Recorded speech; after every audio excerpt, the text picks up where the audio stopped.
Ang pag-agaw buhay ni Tanggol ngayon ang siyang ikakabagsak ng mga gerero, samantala mas lalong nilagay ni Roberto sa kahihiyan ang kanilang pangalan sa kanyang ginagawang panlilinlang sa mga tao para makakuha sila ng simpatsya. At habang nagluluksa naman ang mga gerero, kumilos naman itong si Pongkay at kanyang kaibigan para maunahan umano ang kalaban ni Tanggol at hindi pa maging huli ang lahat. Hindi inasahan nila ni Pongkay ang pagsasalita sa tao ni Roberto sa kanila at iniisa-isa nitong isinalaysay, ikwinento nito ang bawat transaksyon nila ni Roberto.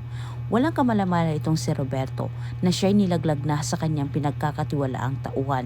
Pero sa kabilang banda, natakasan man ni Rocky Boy sila Tanggol, ngunit sa kasamang palad, dahil sa natamong sugat ni Tanggol sa ginawa ni Rocky Boy sa kanya, hindi kaagad na mukhaan ni Tanggol itong si Rocky Boy at ang tanging naalala ni Tanggol ang pagpapakilala umano ni Rocky Boy sa kanya na ito umano ang anak ni Divina. Kahit gusto nilang makilala ang anak ni Divina.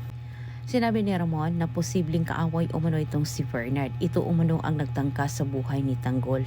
Dagdag pang sinabi ni Ramon na may palatandaan umano siya dito sa nagtangka sa buhay ni Tanggol dahil sa natamong umanong sugat nito sa balikat. Kapag makita umano nila itong si Rocky Boy na may sugat sa balikat, isa lang umano itong ibig sabihin, hindi umano dapat pagkatiwalaan itong si Rocky Boy. Ito umano ay kaaway at hindi na nila kailangan buhayin pa ito. Sisingilin umano nila ito sa mga kasalanan ni Divina sa kanila. Samantala may balak pa naman itong si Jackie na magsasalita umano sila laban kay Tanggol para sila ang kawaan. Ngunit paano pa naman ito mangyayari? Ngayong may bagong iskandalo naman nasisira sa mga gerero. Antabay